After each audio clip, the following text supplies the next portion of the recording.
Bienvenue dans le podcast des audacieux normands par la Caisse d'épargne Normandie. Notre objectif est simple, vous inspirer, vous donner envie d'entreprendre, bref, d'être audacieux. Nous partons à la rencontre des Normandes et Normands aux parcours incroyables pour faire découvrir leur passion. Alexis Montagne est un jeune entrepreneur qui, à seulement 23 ans, a repris la direction d'une entreprise spécialisée dans les spectacles de fontaines et dans la fabrication de fontaines fixes. Un domaine méconnu que nous allons explorer ensemble. Allez go! Bonjour Alexis. Bonjour Ambroise. Peux-tu nous parler en quelques mots de cette histoire familiale qu'est l'entreprise Atlantide ? Alors l'entreprise Atlantide existe depuis 1999 et a été créée par mes parents.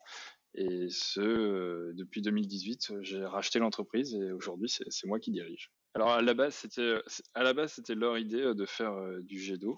Ils avaient une activité d'artificier et ils voulaient se démarquer de la concurrence. Et avec le temps, ils se sont rendus compte qu'ils arrivaient à faire des shows, des événements qu'avec du jet d'eau et ont abandonné la partie artifice pour se consacrer uniquement au jet d'eau. Et toi, c'est quoi tes premiers souvenirs de ce que font tes parents ? Tu as peut-être en mémoire une fontaine en particulier ? Alors, j'ai pas forcément mémoire d'une fontaine en particulier, mais j'ai toujours des souvenirs très lointains de quand ils m'emmenaient en prestation où justement ils me trimballaient un peu partout. J'ai un peu eu de la chance par rapport à ça, où ils ont pu m'emmener à l'étranger pour faire des gros événements comme à Madagascar, en Roumanie, enfin, à un âge où je me rendais pas forcément compte de la chance que j'avais, et avec le recul, c'est clairement une chance que j'ai eue qui m'est embarqué pour faire ce genre de choses. À quel moment es-tu sûr que c'est ce que tu souhaites faire, que c'est une passion ? Au moment de la reprise, en fait, la question s'est posée si c'était réellement ce que je voulais faire ou si c'est un peu la solution de facilité de reprendre la boîte familiale. Et il s'est avéré que si je faisais pas ça dans cette entreprise-là, je serais allé chez les concurrents. Et vu que j'ai un petit souci de maniaque du contrôle, c'est toujours plus facile de le faire chez soi. Bon, là, on peut vraiment dire que c'est une passion, car si tu étais prêt à aller chez le concurrent, c'est que tu es totalement mordu par ce secteur. Comment tu l'expliques ? Ça vient de l'aspect esthétique, technique, événementiel, le fait de créer du patrimoine ? Alors c'est un peu particulier parce qu'on est dans un secteur qui est vraiment très de niche, l'événementiel, et c'est soit ça plaît pas. Parce que c'est pas un métier qui est forcément facile. Généralement, ce que voient les gens, c'est les paillettes, le beau à la fin, mais des fois, ça nous arrive de travailler des semaines, voire des mois sur un événement qui dure, alors que le public en voit à peine 20 minutes. Donc, ouais, la meilleure satisfaction, c'est quand le public, les 30 secondes d'applaudissements à la fin du spectacle. C'est un peu pour ça qu'on travaille. Qu'as-tu suivi comme étude pour se rapprocher le plus possible de cette activité de fontainier ? Alors, j'ai fait un DUT génie industriel et maintenance à Cherbourg. Et ça me permettait d'avoir le bagage électronique et mécanique, ainsi que tout ce qui était mécanique des fluides. Et après, bah, tout le reste, il n'y a pas vraiment d'école, c'est sur le tas. Alors on se doute que trouver les formations techniques comme l'électronique ou la programmatique, ça se fait plutôt bien, mais comment développer sa sensibilité artistique car c'est une partie importante de ton métier? C'est un peu comme l'oreille absolue, on peut la travailler, mais on a plus ou moins des prédispositions. Et puis l'avantage que j'ai, c'est que bah, depuis que je suis gamin, j'ai toujours vu comment ça marchait, comment ça faisait, ce qui fait que même aujourd'hui, en écoutant la radio, je visualise les shows si jamais on devait en faire un sur cette musique-là. C'est un peu c'est ma passion, donc même quand je travaille pas, j'y pense. Enfin, en continu, en fait, je cherche à imaginer des choses, à créer de nouveaux éléments, de nouvelles idées et autres.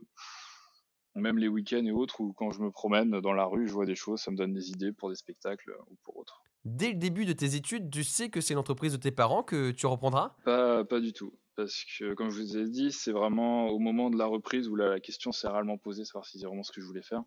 Et je pense qu'aussi ce qui m'a aidé à reprendre l'entreprise, c'est qu'à aucun moment ils m'ont forcé, m'ont dit il faut que tu reprennes. C'est vraiment un choix que je me suis imposé.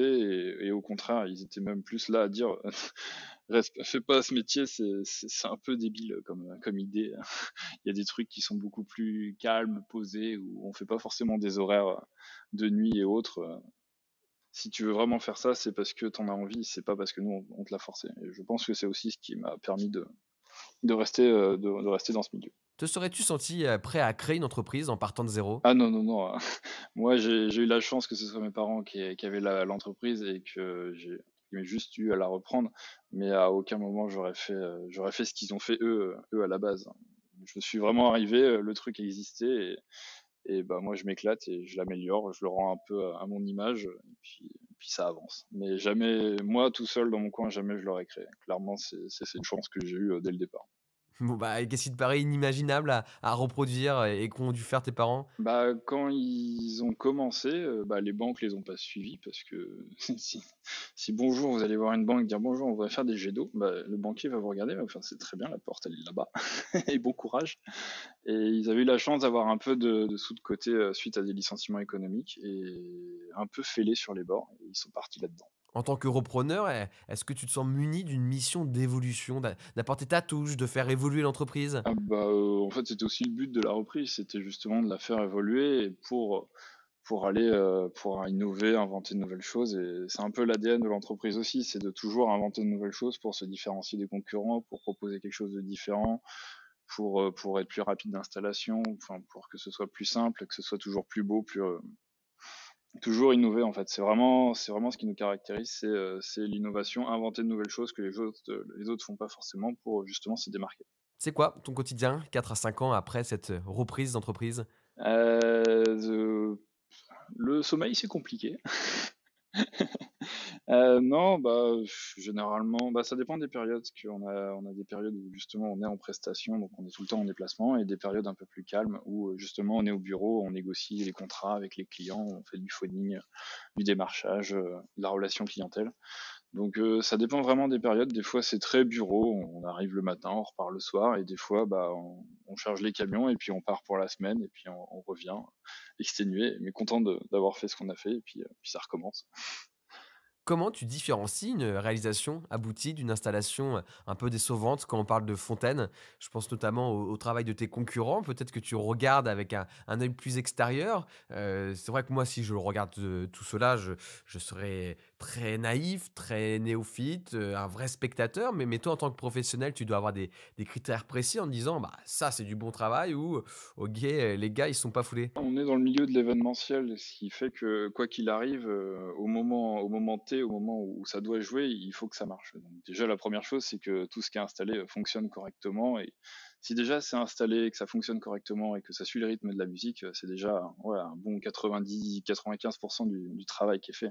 Après c'est vraiment, mon regard de fontainier qui intervient. S'il y a le moindre jet de travers, ça je le vois, enfin ce genre de choses, mais clairement, là, c'est vraiment du détail, plus, plus, plus. Mais déjà que ça marche et que ça suive la musique, des fois, c'est pas toujours évident pour tout le monde. Pourquoi est-ce, selon toi, important d'implanter des fontaines? Est-ce une manière de créer un patrimoine culturel qui va perdurer? Je parle là de ton activité de fontaine fixe que tu réalises pour des collectivités? Oui, complètement. Puis, alors il y a 2 possibilités, soit, petite, soit fontaine, un peu classique, un peu ornementale, fontaine sèche, pour les villes. Ce qui permet, surtout en ce moment de régler le problème des îlots de chaleur et de justement recréer de l'attractivité à des zones où forcément justement les gens voulaient plus venir parce qu'il y a pas un arbre, il fait trop chaud, la place est complètement minérale et on a aussi des installations de fontaines, musicales, donc aussi, en show et justement en journée, les enfants peuvent aller jouer dedans et le soir, ça fait un rendez-vous pour la ville, pour justement créer de l'attractivité, au sein de la ville, par rapport à ça. Le miroir d'eau à Bordeaux, on peut considérer que c'est une fontaine? C'est considéré comme une fontaine. À partir du moment où il y a de l'eau, ça part plus ou moins au principe d'une fontaine. Mais le miroir d'eau est un très bon exemple, enfin, en France, tout le monde connaît le miroir d'eau de Bordeaux, donc c'est vraiment le ça montre l'attractivité que peut avoir une fontaine bien conçue, bien designée, à un emplacement bien précis, ça peut vraiment redonner de l'attractivité à un espace qui était un peu délaissé, par le passé. Pour les audacieux qui nous écoutent et qui, comme toi, ont choisi un métier peu connu, quels conseils donnerais-tu? Soyez un peu tarés.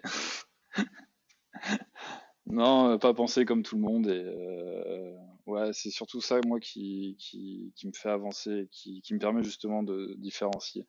Même à l'école, on m'a toujours dit, «Tu te concentres pas assez sur un truc, tu pars dans tous les sens» et si aujourd'hui j'arrive, à gérer tous les projets que je mets en place, c'est parce que, de base, j'ai toujours voulu faire plein, plein de choses en même temps et toujours avoir une réflexion un peu différente, de ce qui se fait habituellement. Merci Alexis, on va s'arrêter là pour notre échange. On a passé un excellent moment avec toi. On retrouve tous les liens sur ton entreprise et ton parcours sur le site des Audacieux Normands, une marque de la Caisse d'épargne Normandie. Et puis on se dit à très vite. À très bientôt.